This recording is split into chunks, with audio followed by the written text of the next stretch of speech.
ನಮಸ್ಕಾರ ಸ್ನೇಹಿತರೆ, ಹೇಗಿದ್ರೆ ಎಲ್ಲರೂ ಚೆನ್ನಾಗಿದ್ದಾರೆ ಅಂದ್ಕೊಂಡು ಸ್ನೇಹಿತರೆ. ಎಲ್ರಿಗೂ SPB ಮೀಡಿಯಾದ ಮತ್ತೊಂದು ವಿಡಿಯೋಗೆ ತಮಗೆಲ್ರಿಗೂ ಸುಸ್ವಾಗತ. ಸ್ನೇಹಿತರೆ, ಈ 2026ರ ಈ ಒಂದು ವರ್ಷದಲ್ಲಿ ಮಾರ್ಚ್ 28ರ ನಂತರ ಮೀನ ರಾಶಿಯವರ ಭವಿಷ್ಯ ಹೇಗಿರಲಿದೆ, ಅದರಲ್ಲೂ ಈ ಮಾರ್ಚ್ ತಿಂಗಳಿನಲ್ಲಿ ಈ ಹೊಸ ಸಂವತ್ಸರವು ನಿಮ್ಮ ಜೀವನದಲ್ಲಿ ಏನೆಲ್ಲ ಬದಲಾವಣೆಗಳನ್ನು ತರಲಿದೆ, ಶ್ರೀ ಪರಭವನಾಮ ಸಂವತ್ಸರವು ಈ ರಾಶಿಯವರಿಗೆ ಏನೆಲ್ಲ ಅದೃಷ್ಟಗಳನ್ನು ತರಲಿದೆ, ಹಾಗೆ ಗ್ರಹ ಸಂಚಾರಗಳು ಹೇಗಿರಲಿದೆ, ಗ್ರಹ ಸಂಚಾರಗಳು ನಿಮ್ಮ ಜೀವನದ ವಿವಿಧ ಅಂಶಗಳಾದಂತಹ ವೃತ್ತಿ, ಆರೋಗ್ಯ, ವೈವಾಹಿಕ ಜೀವನ, ಆರ್ಥಿಕ ಸ್ಥಿತಿ, ಕೌಟುಂಬಿಕ ಜೀವನ, ಹಾಗೆ ವ್ಯವಹಾರ ಮತ್ತು ಶಿಕ್ಷಣಕ್ಕೆ ಸಂಬಂಧಪಟ್ಟಂತೆಯೇ ಏನೆಲ್ಲ ಬದಲಾವಣೆಗಳನ್ನು ತರಲಿದೆ, ಯಾವುದರಲ್ಲಿ ಶುಭವಾಗಲಿದೆ, ಯಾವುದರಲ್ಲಿ ಬಹಳ ಎಚ್ಚರಿಕೆಯನ್ನು ವಹಿಸಬೇಕು, ಹಾಗೆ ಈ ಮೀನ ರಾಶಿಯವರಿಗೆ ಇರುವಂತಹ ಸಮಸ್ಯೆಗಳಿಗೆ ಸರಳ ಪರಿಹಾರಗಳೇನು ಎಂಬುದನ್ನು ಕೂಡ ಇದೇ ವಿಡಿಯೋದಲ್ಲಿ ತಿಳಿಸ್ಕೊಡ್ತಾ ಹೋಗ್ತಾನೆ ಸ್ನೇಹಿತರೆ. ಅದರಿಂದ ವಿಡಿಯೋನ ಸ್ಕಿಪ್ ಮಾಡದೆ ಇಲ್ಲಿಂದ ಕೊನೆ ತನಕ ನೋಡ್ತಾ ಬನ್ನಿ. ಸ್ಕಿಪ್ ಮಾಡಿ ವಿಡಿಯೋನ ನೋಡೋದ್ರಿಂದ ಅಷ್ಟು ಇನ್ಫಾರ್ಮೇಷನ್ ಅರ್ಥ ಆಗೋದಿಲ್ಲ ಸ್ನೇಹಿತರೆ. ಸೊ ಫಸ್ಟಿಂದ ಎಂಡ್ ತನಕ ವಿಡಿಯೋನ ವಾಚ್ ಮಾಡಿ. ಹಾಗೆ ನಮ್ಮ ಈ ವಿಡಿಯೋ ಇಷ್ಟ ಆಗಿತ್ತು ಅಂದರೆ ವಿಡಿಯೋಗೆ ಒಂದು ಲೈಕ್ ಮಾಡಿ. ಯಾರೇನೂ ನಮ್ಮ ಚಾನಲ್ನ ಸಬ್ಸ್ಕ್ರೈಬ್ ಮಾಡ್ಕೊಂಡಿಲ್ಲ ಅವರು ಈಗಲೇ ಸಬ್ಸ್ಕ್ರೈಬ್ ಮಾಡ್ಕೊಳ್ಳಿ ಸ್ನೇಹಿತರೆ. ಸಬ್ಸ್ಕ್ರೈಬ್ ಮಾಡ್ಕೊಂಡು ಪ್ರತಿನಿತ್ಯ ವಿಡಿಯೋ ವಾಚ್ ಮಾಡ್ತಿರೋರಿಗೆ ಥ್ಯಾಂಕ್ ಯು ಸೊ ಮಚ್ ಅಂತ ಹೇಳ್ತಾ, ಹಾಗಾದರೆ ಈ ಮಾರ್ಚ್ 28ರ ನಂತರ ಈ ರಾಶಿಯವರಿಗೆ ಹೇಗಿರಲಿದೆ ಎಂಬುದನ್ನು ತಿಳ್ಕೊಳ್ಳೋಕ್ಕೂ ಮುಂಚೆ ಮೊದಲನೇದಾಗಿ ಈ ಮಾರ್ಚ್ ತಿಂಗಳು ಹೇಗಿರಲಿದೆ ಈ ಮೀನ ರಾಶಿಯವರಿಗೆ ಎಂಬುದನ್ನು ತಿಳ್ಕೊಳ್ತಾ ಬರೋಣ. ಈ ಮಾರ್ಚ್ ಕಳೆದ ನಂತರವೂ ಕೂಡ ಸಾಕಷ್ಟು ಬದಲಾವಣೆಗಳನ್ನು ಈ ಹೊಸ ಸಂವತ್ಸರವು ತರಲಿದೆ ಈ ಮೀನ ರಾಶಿಯವರಿಗೆ ಅಂತಲೇ ಹೇಳ್ಬೋದು. ಹೌದು ಸ್ನೇಹಿತರೆ, ಈ ಮಾರ್ಚ್ ತಿಂಗಳು ಆಕರ್ಷಕ ವ್ಯಕ್ತಿತ್ವ ಮತ್ತು ಗುಪ್ತ ಒತ್ತಡಗಳ ನಡುವಿನ ಸಮತೋಲನವಾಗಿತ್ತು ಈ ರಾಶಿಯವರಿಗೆ. ಮಾರ್ಚ್ 2026 ಮೀನ ರಾಶಿಯವರಿಗೆ ವಿಶಿಷ್ಟ ಶಕ್ತಿಗಳ ಸಂಗಮವನ್ನು ತರ್ತಾ ಬಂದಿದೆ.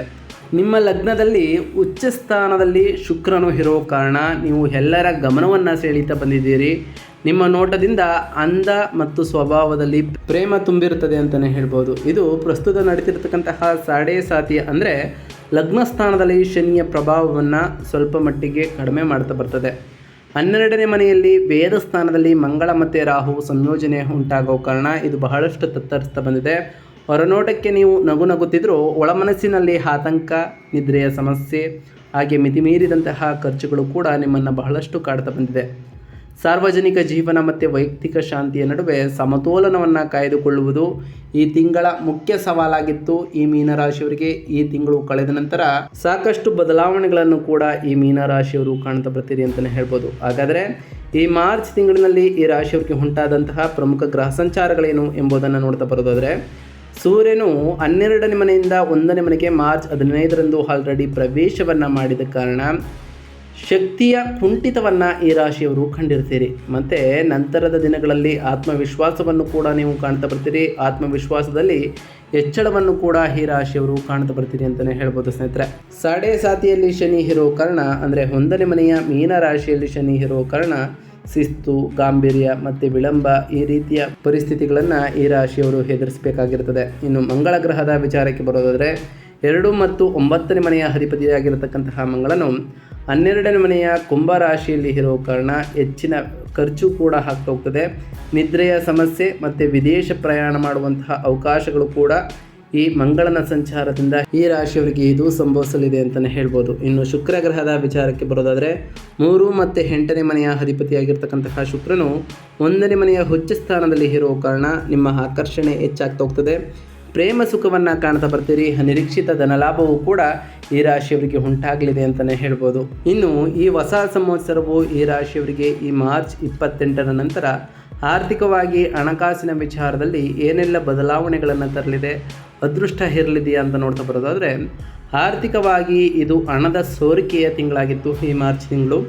12ನೇ ಮನೆಯಲ್ಲಿ ಮಂಗಳ ಮತ್ತು ರಾಹುವಿನ ಸಂಯೋಜನೆ ಉಂಟಾದ ಕಾರಣ ಹಠಾತ್ ಮತ್ತು ಅನಿಯಂತ್ರಿತ ಖರ್ಚುಗಳು ಕೂಡ ಬರ್ತಾ ಬಂದಿದೆ.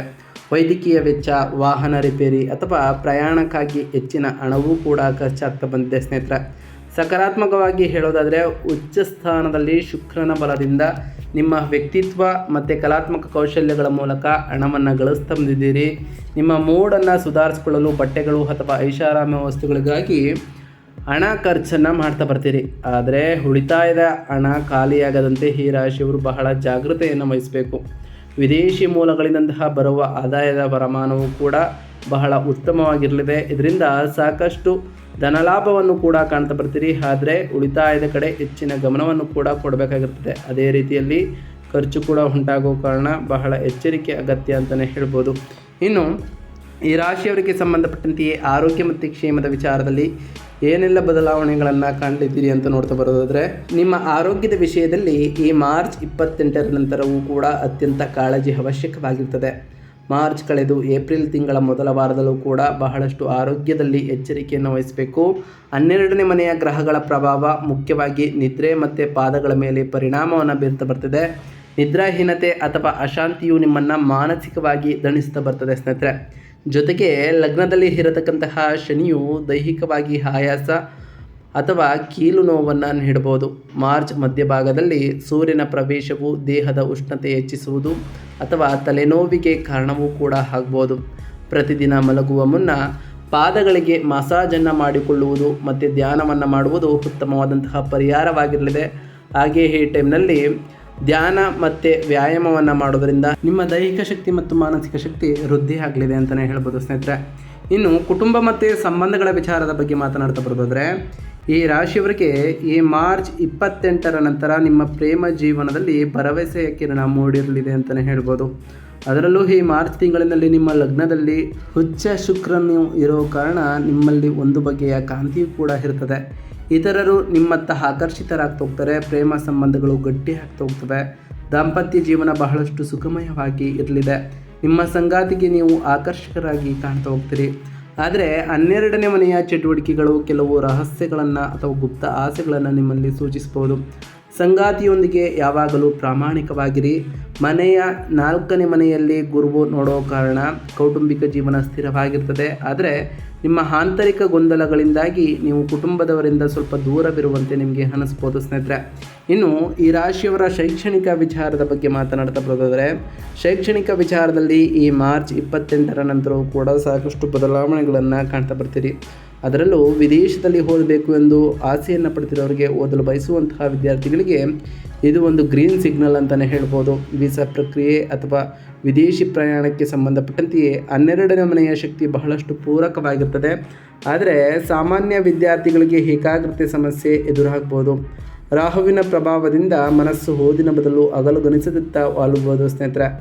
ಶನಿಯ ಶಿಸ್ತನ್ನು ಬಳಸಿಕೊಂಡು ಕಟ್ಟುನಿಟ್ಟಾದಂತಹ ವೇಳಾಪಟ್ಟಿಯನ್ನು ಪಾಲಿಸುವ ಮೂಲಕ ಈ ಮಾನಸಿಕ ಗೊಂದಲವನ್ನು ಈ ರಾಶಿಯವರು ಜಯಿಸಬಹುದಾಗಿದೆ. ಹಾಗೆಯೇ ಈ ಟೈಮ್ನಲ್ಲಿ ಸಮಯ ಪರಿಪಾಲನೆಯನ್ನು ಮಾಡಿಕೊಂಡು ಓದಿನತ್ತ ಗಮನವನ್ನು ಕೊಟ್ಟಿದ್ದೇ ಆದರೆ ಉತ್ತಮವಾದಂತಹ ಫಲಿತಾಂಶಗಳನ್ನು ಕೂಡ ಈ ರಾಶಿಯವರು ಕಾಣಬಹುದಾಗಿದೆ.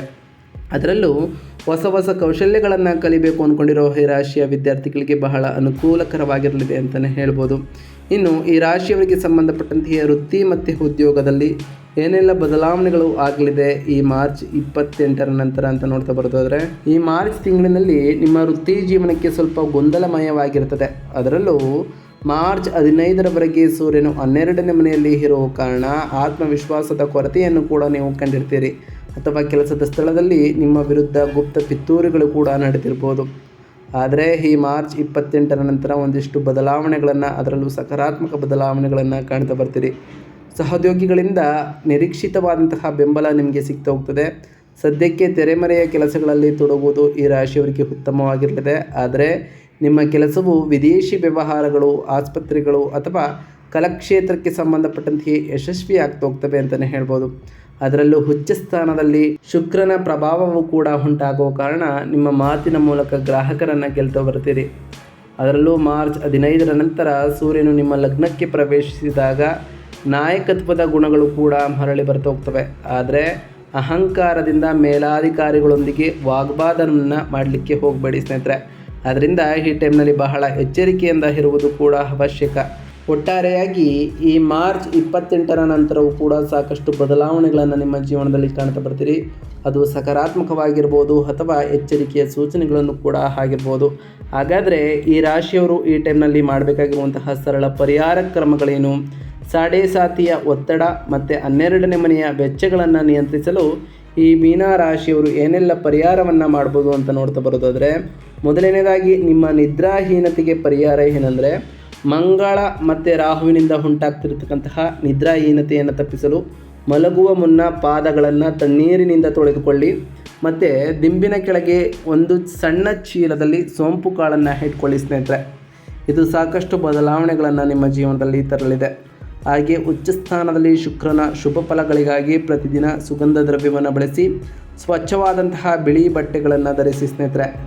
ಹಾಗೆ ಪ್ರತಿ ಶುಕ್ರವಾರದಂದು ತಾಯಿ ಜಗನ್ಮಾತೆಯಾದಂತಹ ಲಕ್ಷ್ಮೀದೇವಿಗೆ ಪೂಜೆಯನ್ನು ಸಲ್ಲಿಸಿ, ಲಕ್ಷ್ಮೀದೇವಿಗೆ ಪ್ರಿಯವಾಗಿರುವಂತಹ ಬಿಳಿ ಹೂಗಳನ್ನು ಅರ್ಪಿಸಿ ಪೂಜೆಯನ್ನು ಸಲ್ಲಿಸೋದ್ರಿಂದ ಸಾಕಷ್ಟು ಬದಲಾವಣೆಗಳನ್ನು ಕೂಡ ಕಾಣ್ತಾ ಬರ್ತೀರಿ.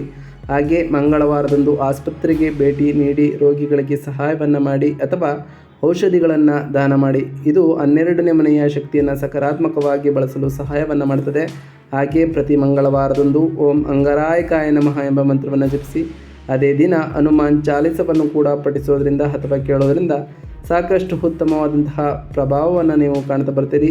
ನಿಮ್ಮ ನಡುವೆ ಒಂದು ಸಕಾರಾತ್ಮಕವಾದಂತಹ ಬಲವೂ ಕೂಡ ಸಿಗಲಿದೆ ಅಂತಲೇ ಹೇಳ್ಬೋದು. ಹಾಗೆ ಪ್ರತಿ ಗುರುವಾರದಂದು ಓಂ ಗುರುಭ್ಯೋ ನಮಃ ಎಂಬ ಮಂತ್ರವನ್ನು ಜಪಿಸಿ ಆ ಗುರುದೇವರ ಆಶೀರ್ವಾದವೂ ಕೂಡ ಸಿಗಲಿದೆ. ಹಾಗೆ ನಿಮ್ಮ ಕೈಲಾದಷ್ಟು ಬಡವರಿಗೆ ದಾನವನ್ನು ಮಾಡಿ ಸ್ನೇಹಿತರೆ. ನಾವು ತಿಳಿಸ್ಕೊಟ್ಟಿರತಕ್ಕಂತಹ ಇವೆಲ್ಲ ಸರಳ ಪರಿಹಾರಗಳನ್ನು ಈ ರಾಶಿಯವರು ಮಾಡಿದ್ದೆ ಆದರೆ ನಿಮ್ಮ ಜೀವನದಲ್ಲಿ ಸಾಕಷ್ಟು ಬದಲಾವಣೆಗಳನ್ನು ಕಾಣ್ತಾ ಬರ್ತೀರಿ. ನೀವು ಅಂದುಕೊಂಡಿರುವಂತಹ ಕಾರ್ಯಗಳು ಕೂಡ ಯಾವುದೇ ಅಡೆತಡೆ ಇಲ್ಲದೆ ನೆರವೇರ್ತಾ ಬರ್ತದೆ ಸ್ನೇಹಿತರೆ. ಇದಾಗಿತ್ತು ಇವತ್ತಿನ ಒಂದು ವಿಡಿಯೋ ಸ್ನೇಹಿತರೆ. ವಿಡಿಯೋ ಇಷ್ಟ ಆಗಿತ್ತು ಅಂದರೆ ವಿಡಿಯೋಗೆ ಒಂದು ಲೈಕ್ ಮಾಡಿ. ಯಾರೇನೂ ನಮ್ಮ ಚಾನಲ್ನ ಸಬ್ಸ್ಕ್ರೈಬ್ ಮಾಡ್ಕೊಂಡಿಲ್ಲ ಅವರು ಈಗಲೇ ಸಬ್ಸ್ಕ್ರೈಬ್ ಮಾಡ್ಕೊಳ್ಳಿ. ಸಬ್ಸ್ಕ್ರೈಬ್ ಮಾಡ್ಕೊಂಡು ಪ್ರತಿನಿತ್ಯ ವಿಡಿಯೋ ವಾಚ್ ಮಾಡ್ತಿರೋರಿಗೆ ಥ್ಯಾಂಕ್ ಯು ಸೋ ಮಚ್ ಅಂತ ಹೇಳ್ತಾ, ಹಾಗೆ ಕಮೆಂಟ್ನಲ್ಲಿ ಓಂ ಶನೈಶ್ವರಾಯ ನಮಃ, ಓಂ ಗುರುಭ್ಯೋ ನಮಃ, ಓಂ ಲಕ್ಷ್ಮೀನಾರಾಯಣಾಯ ನಮಃ, ಓಂ ಅಂಗರಾಯಕಾಯ ನಮಃ, ಓಂ ಸೂರ್ಯದೇವಾಯ ನಮಃ ಎಂದು ಕಮೆಂಟ್ ಮಾಡಿ ಸ್ನೇಹಿತರೆ. ಆ ಶನಿದೇವರು, ಮಂಗಳದೇವ, ಗುರುದೇವ, ಲಕ್ಷ್ಮೀನಾರಾಯಣ ಹಾಗೆ ಸೂರ್ಯದೇವ ನಿಮಗೆ ಆಯುಷ್ಯ ಆರೋಗ್ಯ ಸಮೃದ್ಧಿಗಳನ್ನು ಕೊಟ್ಟು ಕಾಪಾಡಲಿ. ನೀವು ಅಂದುಕೊಂಡಿರುವಂತಹ ಕಾರ್ಯಗಳು ಯಾವುದೇ ಅಡೆತಡೆ ಇಲ್ಲದೆ ನೆರವೇರಲಿ ಅಂತ ಆ ದೇವರಲ್ಲಿ ಕೇಳ್ಕೊಳ್ತಾ ಇವತ್ತಿನ ಒಂದು ವಿಡಿಯೋನ ಮುಗಿಸ್ತಿದ್ದೀನಿ ಸ್ನೇಹಿತರೆ. ಸಿಗ್ತೀನಿ ಮತ್ತೊಂದು ವಿಡಿಯೋದೊಂದಿಗೆ. Thank you for watching.